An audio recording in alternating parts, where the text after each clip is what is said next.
अगर तुम यह चाहते हो कि तुम्हारा शरीर स्वस्थ हो तो केवल सोचने से कुछ नहीं होगा। तुम्हें रोज व्यायाम करना होगा, सही भोजन करना होगा, आलस्य छोड़ना होगा। यही अनुशासन है। अगर तुम यह चाहते हो कि तुम्हारा जीवन ज्ञान से भरा हो तो केवल यह चाहना कि काश मैं बुद्धिमान बनूं बेकार है। तुम्हें किताबें पढ़नी होंगी, ध्यान करना होगा, अपने भीतर प्रश्नों को गहराई से देखना होगा।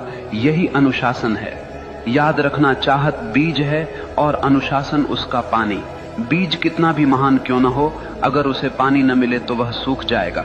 ठीक वैसे ही तुम्हारी चाहतें बिना अनुशासन के मर जाती हैं। आज दुनिया में लाखों लोग सपने देखते हैं, लेकिन केवल वही लोग सफल होते हैं जिनके पास अनुशासन है, क्योंकि सपनों को हकीकत तक पहुंचाने का काम केवल अनुशासन ही करता है। और अनुशासन कोई कैद नहीं है, अनुशासन तो आजादी है। आजादी इस बात की कि तुम अपने ही आलस्य, अपनी ही कमजोरियों और अपने ही डर से मुक्त हो जाओ। देखो, एक नदी जब तक बह रही है वह जीवन देती है, लेकिन वही नदी अगर बिखर जाए, फैल जाए तो केवल कीचड़ बन जाती है। अनुशासन नदी के किनारों जैसा है जो तुम्हारी ऊर्जा को दिशा देता है, गहराई देता है और तुम्हें तुम्हारे मंजिल तक ले जाता है। इसलिए अगर तुम सच में वही बनना चाहते हो जो तुम चाहते हो तो केवल चाहने से कुछ नहीं होगा। तुम्हें अपने जीवन में अनुशासन की आग जलानी होगी। अपने जीवन में अनुशासन की आग जलानी होगी।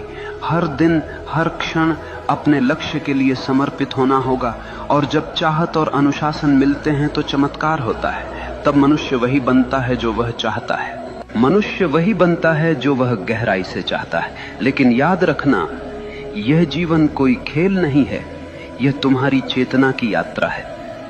अगर तुम अपने भीतर नीच विचार रखोगे तो तुम जीवन को नरक बना लोगे, और अगर तुम अपने भीतर ऊंचे विचार, गहरी चाहत और अनुशासन रखोगे तो यही जीवन तुम्हें स्वर्ग बना देगा। सवाल यह नहीं है कि दुनिया तुम्हारे खिलाफ है या साथ में है, सवाल यह है कि तुम अपने साथ हो या नहीं। अगर तुम अपने विचारों, अपनी चाहतों और अपने अनुशासन के साथ खड़े हो तो दुनिया की कोई ताकत तुम्हें रोक नहीं सकती। याद रखना, भाग्य बाहर से नहीं आता, भाग्य तुम्हारे भीतर से जन्म लेता है। जैसे तुम सोचते हो, जैसे तुम चाहते हो, जैसे तुम जीते हो, वही तुम्हारा भविष्य बनता है। तो उठो, अपने डर को छोड़ो, अपने संदेह को जलाओ, अपनी चाहत को इतना गहरा बना लो कि वह तुम्हारी हर सांस में समा जाए, और फिर देखना पूरा ब्रह्मांड तुम्हारे रास्ते को साफ करने लगेगा।